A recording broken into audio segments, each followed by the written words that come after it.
Welcome back to Beyond 101. This is the second video in our series on immunology. In the last video, we introduced the components of the immune system, both the innate and the adaptive immune system, the types of defenses they employ, and what they're fighting against. In this video, we're going to begin our discussion of the innate immune system by focusing on anatomical barriers. And these barriers are the first thing that pathogens have to overcome in order to cause an infection. Now, any part of our body that is exposed to the outside world in any way is going to have unique aspects of it that are geared for defense against outside invaders. And if we're being more precise, we're going to be discussing the epithelial tissue that lines and comprises these areas. So if we remember back to introductory biology, tissue is a level of organization that is essentially cells that combine to complete a function. And epithelial tissue is a type of tissue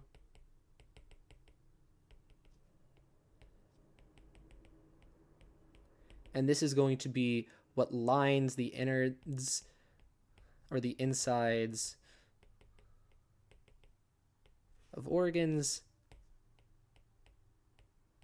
and it also comprises the exterior.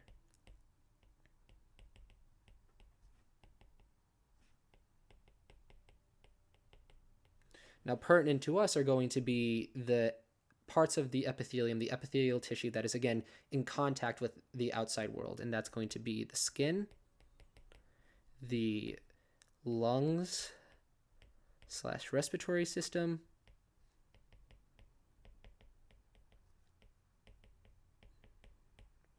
the digestive or gastrointestinal, which we'll abbreviate as GI, system or tract, and specifically we're going to be focusing on the gut. And then lastly, the epithelia that makes up the mouth, the nose, and the eyes. Now, these four epithelia are going to employ three different types of defenses. They're going to apply mechanical defenses. These refer to any sort of physical force or barrier. Now, the second type are going to be chemical defenses. This is going to refer to any sort of secreted protein or enzyme.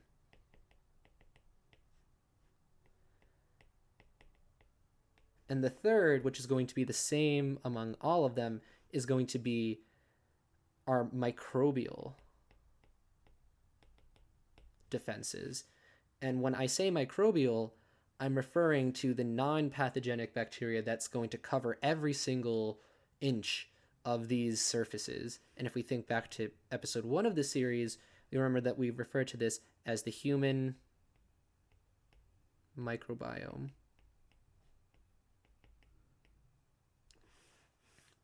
So the human microbiome is going to fight against infection in both a passive and an active way. The passive way has to do with natural selection. Now, if we draw this little patch, and this is meant to represent any part of, let's say, the skin or the lungs, we know that it's going to be covered with non-pathogenic bacteria, which I'm going to be showing as green. Now, we remember back to Darwin, we remember back to natural selection, every organism is competing with its neighboring organisms for a limited supply of resources, and these bacteria here are no different. They're all competing for similar resources. This also includes any pathogenic bacteria that were to lie on its surface, so I'll draw that in red. It's important to note here that the non-pathogenic bacteria greatly outnumber the pathogenic bacteria. And again, since they're all fighting for the same resources, it's much more likely statistically that the non-pathogenic bacteria are going to win out. They're going to take the lion's share of the nutrients and leave the pathogenic bacteria essentially to starve. Now, this is, again, a passive method of defense, but it's extremely effective. And it's why, even though our bodies are constantly bombarded with bacteria, we rarely actually get sick. We're going to start off our discussion with the skin. And we'll start off specifically with the mechanical defenses. So I've drawn here a diagram of the different layers of the skin, but I want to draw our attention to this top layer that I've put in gray. And the reason why I put it in gray is because this layer of cells, they're actually dead. These aren't living cells. And why is that important? Well, let's think back again to introductory biology class and how viruses reproduce. They insert their genetic material into a living host cell, and that host cell will use its own machinery to reproduce more viruses. But if this top layer of cells is dead, then a virus that lands on it won't have anything to infect. So this is a very important defense that the skin employs to stop those types of infections, or to make it harder for those infections to occur. Moreover, another important mechanical defense that we'll see in the skin and across all the other anatomical barriers is the use of and taking advantage of the movement of fluids. Now, at any given time, we usually have airflow over the top of our skin. There's usually air moving, and the movement of air is actually enough to make it harder for different pathogens to actually adhere to the surface. And if they can't adhere to the surface, then they can't break through the barrier and cause disease. So this passive defense is extremely significant because we see it across all the different anatomical barriers. So moving on now to the chemical defenses, remember those are going to be the different secretions. And within the skin, we see two. The first being beta defensins. So beta defensins are small amphipathic proteins which target bacteria. So what do I mean by that? I mean that the active part of the beta defensin has two regions. One, which is hydrophobic, which again means water hating, and then the other being hydrophilic, which means water loving. And specifically, this hydrophilic portion is going to be cationic in the case of beta defensin. But beta defensin, as will be all the different proteins that we discuss in this video, are what are known as proproteins. And what that means is that it is in its normal state inactive because it hasn't been cleaved. There's a region of the protein which in its normal state is attached and has no function. However, when a threat is determined, this will be cut, thus allowing beta defensin to activate. Beta defensin is created by keratinocytes,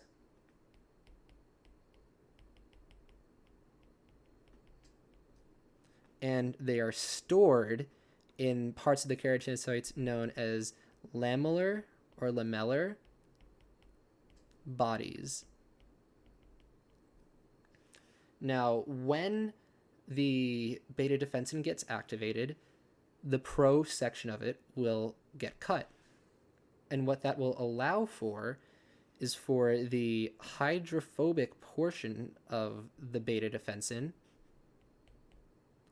to begin to enter a bacterial cell membrane. So something like this. Again, this is positive. This blue region. This red region is the hydrophilic or hydrophobic part. It will insert itself in. And over time, enough of these beta defensins will enter the bacterial cell membrane and will lead to the formation of this pore-like structure for which the innards of the bacteria will start to flow out, eventually leading to its death. The other secretion of the skin is known as cathelicidin. And if this was again beta defensin. Now we're going to move on to cathelicidin. Cathelicidin is slightly different from beta defensin in that it's not necessarily only made by keratinocytes. it's also made by an immune cell known as a neutrophil, and I'm going to start to draw that now. Neutrophils are an extremely important innate immune cell, which we will discuss in depth in future videos. But cathelicidin, very similar to beta-defensin, exists as a proenzyme or a proprotein, meaning that it has this segment which is connected to its active part. And in this state, the cathelicidin is inactive. For it to activate, it needs to have the pro region cut, and it's going to be cut specifically by an enzyme known as neutrophil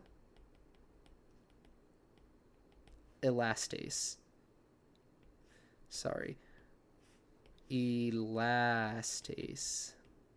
And I will sort of diagram that as these little pair of scissors because it's going to cut the cathelicidin to make it active. However, and this is by design, the neutrophil elastase isn't in the same area that the cathelicidin is. The cathelicidin is found within what's called the secondary granule. However, the neutrophil elastase is found within, and I'll draw it again here, the primary granule. And this is by design because we don't want the cathelicidin to be active at all times. If they were in the same spot, then spontaneous activation would be more likely. We want the cathelicidin to only activate when it is supposed to, when there is a threat present. When there is a threat present, these two granules will combine and the neutrophil elastase will be able to cut the pro region of the cathelicidin and then activate it. And when the cathelicidin is activated, it will, similar to the beta-defensin, disrupt the microbial membrane. And I mentioned that cathelicidin could be found in other places besides just neutrophils. And that's because it could also be found in keratinocytes, where it would be stored similar to the beta-defensins in lamellar bodies. So now we're going to move on to the lungs and the respiratory system. So the epithelia of the respiratory system, specifically the trachea, the parts of around the throat, are ciliated. And what that means is that some of the cells contain these small hair-like projections, which we can see in this diagram. And the point of these projections is to push a thick fluid secreted by parts of the respiratory system called, and this will be familiar, mucus, which I'm showing in this sort of green highlighter. Now, mucus is a thick, viscous substance. It's secreted all over the body, and the point of it, in terms of its immune function, is to trap pathogens in it. So, again, these little red dots representing pathogens, and the cilia is going to push these pathogens away from the lungs and upwards towards the mouth for them to be expelled. Now, mucus is made by a type of cell called a goblet cell. And I only mention that because we're going to find these goblet cells elsewhere. And mucus itself is made of a glycoprotein called mucin, or a group called mucins, I should say. Now, this is all in the upper respiratory system. Now, within the lungs also secrete a fluid, and that's known as surfactant. Now, surfactant's role in the respiratory system, its primary function is to keep alveoli, the sacs that are connected at the ends of the lungs, to facilitate gas exchange. The point of surfactant is to keep those little small sacs opened. But important to us is the antimicrobial peptides that also can be found within surfactant. And that includes the two that we're already familiar with. It includes both beta-defensin and cathelicidin. It also includes another type of defensin known as alpha-defensin. Now, the differences between alpha and beta defensins are, they're not significant in terms of their functionality, but more so in their structure. Now, they're going to have that same active region, which is amphiphilic, where we have the hydrophobic region and the hydrophilic region. That's going to be the same in both the alpha and beta defensin. What differs is the pro region. Now, remember, in the beta defensin, it was, like, again, in this diagram, it's slightly shorter, but in alpha defensins, it's much longer.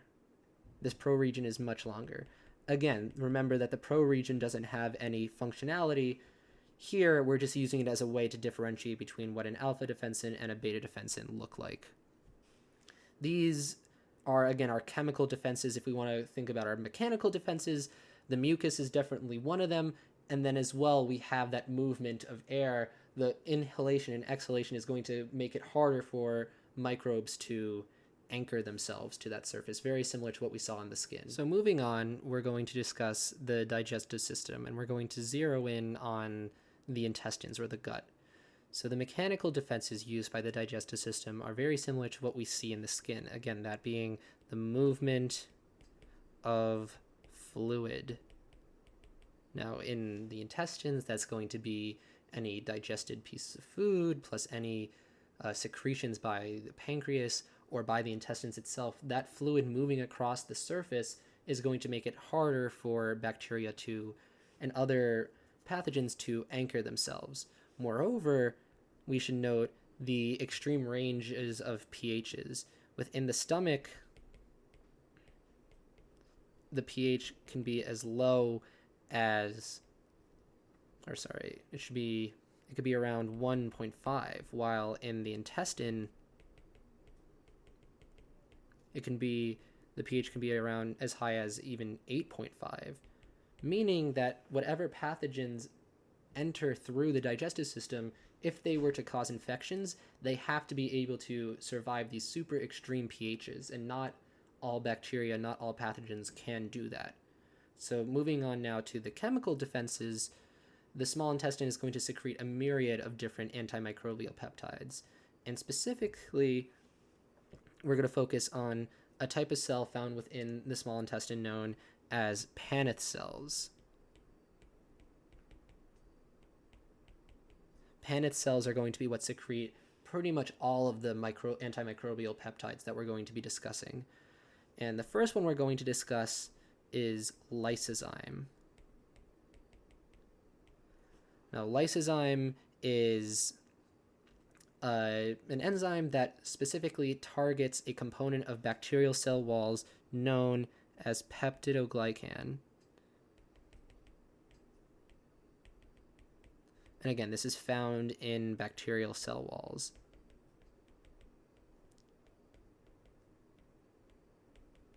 So to understand how this works, we're going to have to do a brief aside into microbiology, a little bit of bacterial biology. So bacteria, there are two types. The first is gram-positive. Gram-positive. And gram-positive bacteria have, again, they have the cell membrane, which is going to be the same as we see in pretty much all organisms, and then they're going to have a very thick layer of peptidoglycan.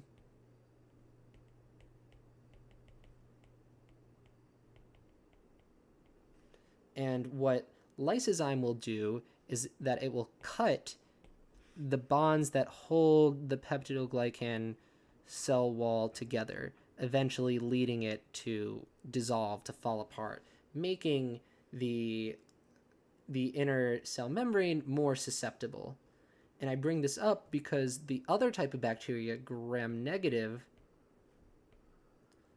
don't have this same susceptibility to lysozyme, and that's because of the structure of their cell membrane and their cell wall.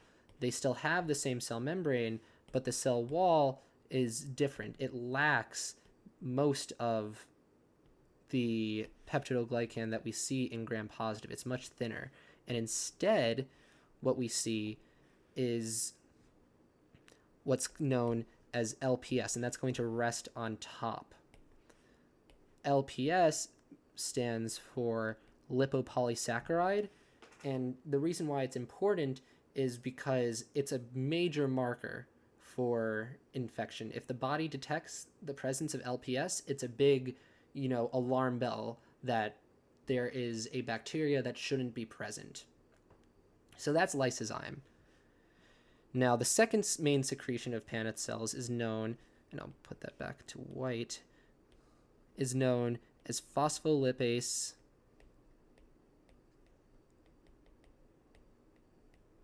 A2.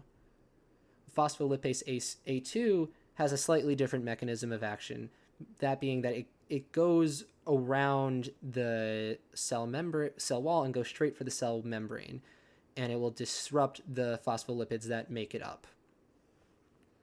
Now, the Paneth cells also secrete, again, things that we should be familiar with by this point, cathelicidin and alpha defensins. And when alpha defensins are secreted by Paneth cells, we call them cryptins. Again, coming from the idea that Paneth cells are found in the crypts of the small intestine. Now, the last secretion of the digestive system that we're going to note is one that's known as Reg3 alpha. Now, Reg3 alpha belongs to a class of proteins called C-type lectins. And any C-type lectins, or lectins in general, are proteins that bind to sugars that could be found on the top of cell membranes and bacterial cell walls. And that's important to note because Reg3 alpha will only work with gram-positive bacteria, because the gram-negative bacteria, as you recall, have the LPS on top, and they're not as susceptible. But it will sort of act in the same way that the alpha and beta defensins and the cathelicidins do, in that they form pores within the cell membrane. The last thing that we're going to mention is the eyes, nose, and mouth. And I grouped them together for a specific reason. So the eyes, they secrete tears. The mouth secretes saliva. And the nose, well, it secretes mucus. Now, the tears, saliva, and mucus, they all, again, have that same function of either trapping or washing pathogens away. With the tears and saliva, it's a pretty easy way to imagine it, right? The eyes secreting tears, the movement of that liquid is going to push pathogens off the surface. Same thing with the saliva. The nose, being part of the respiratory system, is going to have that ciliated epithelia and the goblet cells that secrete mucus. And that mucus is going to trap pathogens in it, and it's going to be pushed out of the body by those ciliated epithelial cells. Now, in both the tears and saliva, we see a few antimicrobial peptides which we should be familiar with at this point. We're going to see lysozyme, and we're going to see phospholipase A2. Those, remember back to the earlier part of the video, these are going to be specifically targeting bacteria, the lysozyme targeting the cell wall, the phospholipase A2 targeting the cell membrane. In addition, the mouth has a few other specific secretions. Within the mouth, we see the secretion of a new class, something that we haven't discussed yet, called histidins. And histidins are going to be responsible for targeting fungi.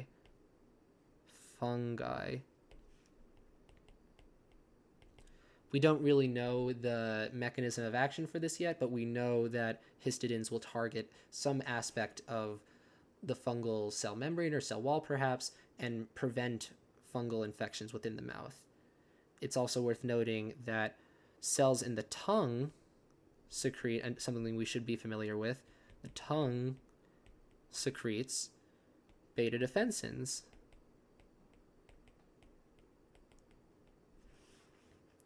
Again, those small amphiphilic proteins that exist in a state before they are then activated and will form pores within the cell membrane.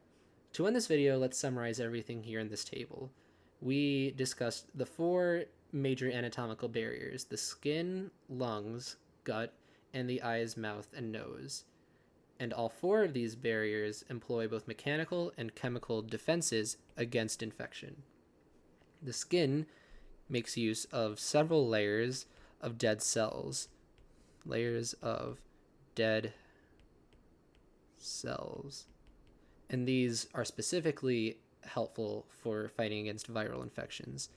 The skin also makes use of the movement of air to hinder pathogens and other microbes from adhering to the surface. And this is something that we see across all of the different anatomical barriers. We see it in the lungs, of course. But we also see within the lungs and the respiratory system the use of mucus, the thick viscous fluid which traps pathogens to then later be pushed out away from the body by the use of the cilia within the epithelium. The gut is also going to make use of the movement of a substance. In this case, this could be the movement of fluid, be it digested material or any other sort of secretion. The gut also has a very high pH, specifically within the intestine. Obviously, in the stomach, it's quite lower because of all the stomach acid. The eyes, mouth, and nose are going to use tears, saliva, and mucus, respectively, as that fluid which stops microbes from adhering to the surface. The tears and saliva are going to wash away microbes, and the mucus in the nose is going to trap them for the cilia, with the ciliated epithelium to then expel it. The chemical defenses of the anatomical barriers are all of the different secretions we discussed. That includes, for the skin, beta defensins and cathelicidin. For the lungs, we're going to see beta defensin and alpha defensin, as well as cathelicidin. Within the gut, we see a variety of different secretions, including lysozyme, phospholipase, A2. We also see alpha defensin. We call it cryptin when it's within the gut because it's secreted by Paneth cells in the crypts, so cryptin. And the unique one, reg3 alpha. The eyes, mouth, and nose also have their own secretions. The tears and saliva can contain lysozyme, phospholipase, again it's A2, and within the mouth specifically, there are going to be cells in the tongue that secrete beta defensin. And let me make that a little bit clearer. Beta defensin and the unique antifungal histidine.